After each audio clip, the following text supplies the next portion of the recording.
de la liberté de la communication au Congo, l'organe régulateur des médias en République du Congo. Le 3 mai, la communauté internationale commémore la journée internationale de la liberté de la presse. Est-ce que vous pouvez nous faire le point sur la liberté de la presse en République du Congo? Oui, la liberté de la presse en République du Congo est une réalité. Est une réalité. Vous savez que le Congo a connu une expérience politique pendant longtemps où nous étions sous un régime monopartite. Et en 1991, avec la Conférence nationale souveraine, c'était l'époque, la période de l'explosion des libertés. Et à partir de ce moment-là, la presse qui était contrôlée par l'État ne l'était plus. Et donc la presse a acquis alors son indépendance. Alors une indépendance totale. Nous avons donc vu une presse privée naître et fonctionner à côté de la presse publique. À partir de ce moment-là, la diversité d'opinions était devenue une réalité, était de mise. Et cela aboutit à la mise en place d'un organe de régulation. La mise en place de l'organe de régulation des médias, c'est une volonté des professionnels de l'information et de la communication eux-mêmes. Et donc, nous avons connu une très très grande évolution.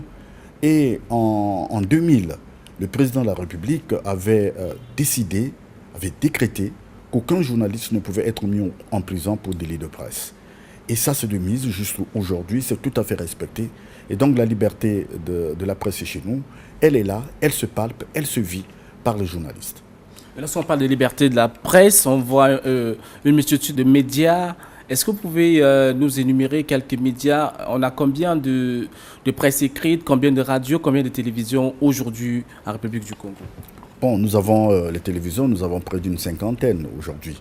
Les radios sont encore beaucoup plus nombreuses. On peut avoir près d'une centaine de radios. Mais c'est les journaux qui il y a beaucoup de journaux qui ne publient plus, qui se sont pratiquement éteints, si vous voulez. Et nous sommes pratiquement dans l'ordre d'une trentaine de journaux qui fonctionnent. Vous parlez là de la sortie du président de la République qui interdisait l'emprisonnement des journalistes au Congo, mais quand même on note là quelques phrases qui sont observées, que rencontrent les hommes de presse au Congo, certains qui sont presque poursuivis, chassés lors des certaines cérémonies, notamment des cérémonies des partis d'opposition. Quelle est votre action? Comment le Conseil supérieur de la communication intervient en République du Congo pour défendre, puisque c'est aussi votre rôle, les hommes des médias en République du Congo? Oui, ça c'est vrai, vous avez raison, tout n'est pas que rose, tout n'est pas que bon. Bon, il y a des difficultés certaines. Votre métier a beaucoup de risques. Comme tous les autres métiers, les risques du métier, ça existe. Vous avez vu cette année, il y a des journalistes qui ont été victimes d'une agression, d'une barbarie, d'une rare barbarie. Et tout simplement, des journalistes qui étaient en train de faire leur travail. Ça, nous le déplorons. Et des journalistes qui, lorsqu'ils vont couvrir certains événements, ils sont repoussés. Mais c'est une question de mentalité, tout simplement. Les gens n'ont pas encore compris que les journalistes sont tout autant utiles au pays, à la population. Les journalistes ont l'obligation d'informer la population. Parce que c'est un droit humain. Le droit à l'information est un droit humain. Et quiconque refuse aux journalistes d'accomplir son devoir, c'est un journaliste, c'est une violation aux droits humains. Il fait du mal, non pas aux journalistes, mais il fait du mal à celui-là qui attend l'information. Et c'est vrai, quand nous disons que la liberté de la presse dans notre pays est une réalité, mais cette réalité ne manque pas de rencontrer des difficultés. Et le régulateur est là, nous le constatons. Parce que lorsque des partis refoulent les journalistes, c'est quand même néfaste. Comment un parti sérieux peut repousser les journalistes alors que ce sont des journalistes qui lui servent de relais, qui doivent porter l'écho du discours de ce parti auprès de la population qu'il veut conquérir. Alors c'est vraiment une bêtise énorme. Mais ce qui est certain, qui est positif dans notre pays, c'est que malgré toutes les difficultés ces difficultés que je viens d'énumérer, dans notre pays, en tout cas, la protection des journalistes reste une préoccupation fondamentale et le Conseil supérieur de la liberté travaille à ça. Le Conseil supérieur de la liberté est en bonne relation avec la justice pour que la sécurité des journalistes soit assurée. Oui, pour prendre le cas précis de la dernière cérémonie où le matériel, certains journalistes ont vu leur matériel confisqué. Qu'est-ce que vous avez fait pour que ces derniers rentrent en possession de leur matériel qui avait été confisqué? Ah ben moi j'avais saisi la justice, j'ai saisi le ministre de l'Intérieur, puisque c'est lui le grand patron, c'est lui le premier policier. J'ai saisi la police elle-même directement, et la police a ouvert une enquête. Mais tout ce que je peux déplorer, c'est que jusqu'à aujourd'hui, cette enquête n'a pas abouti. Parce qu'il était question, et j'avais exigé que le matériel confisqué soit restitué. Mais pour restituer le matériel, il fallait d'abord le retrouver.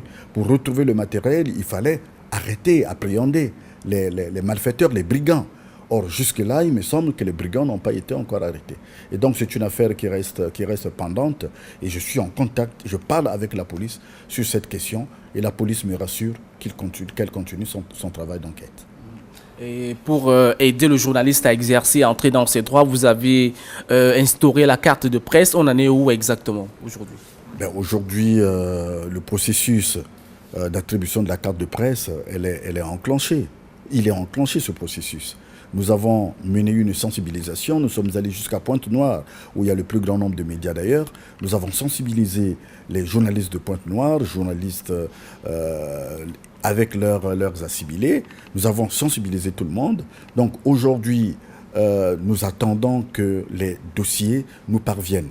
Parce qu'il y a un dossier, la carte ne se donne pas au hasard.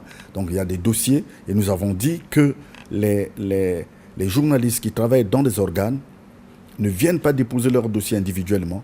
Ce sont les organes qui regroupent les dossiers et qui mettent à la disposition du Conseil, qui a mis déjà en place une commission qui va travailler là-dessus, d'études et d'attribution de la carte de presse. Et lorsque ces dossiers nous seront remis, la commission va commencer à travailler. Donc si on peut dire qu'il y a un retard depuis que nous avons engagé notre sensibilisation, s'il y a un retard, le retard, c'est au niveau des organes.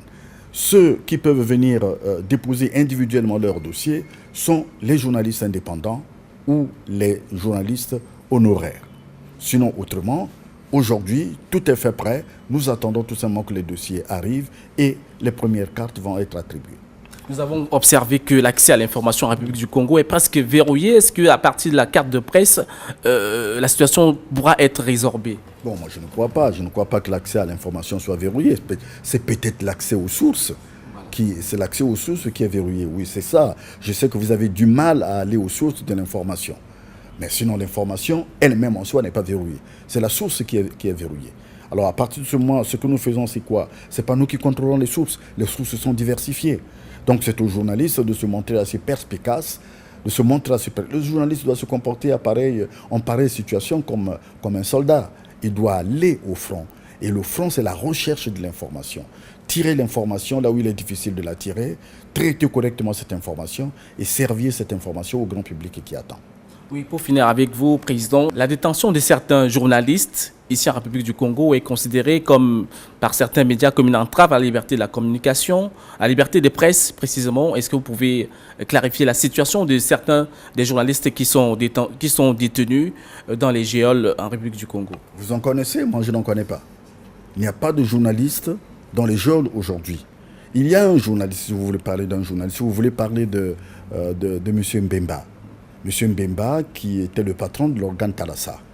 M. Mbemba est interpellé par le procureur de la République sur un délit qui n'est pas un délit de presse. Il n'est pas qualifié comme délit de presse. S'il était qualifié comme délit de presse, je serais monté au créneau depuis longtemps. Mais j'attends. Lorsque son procès va passer, je crois que le procès va clairement définir l'accusation qui est portée sur Mbemba.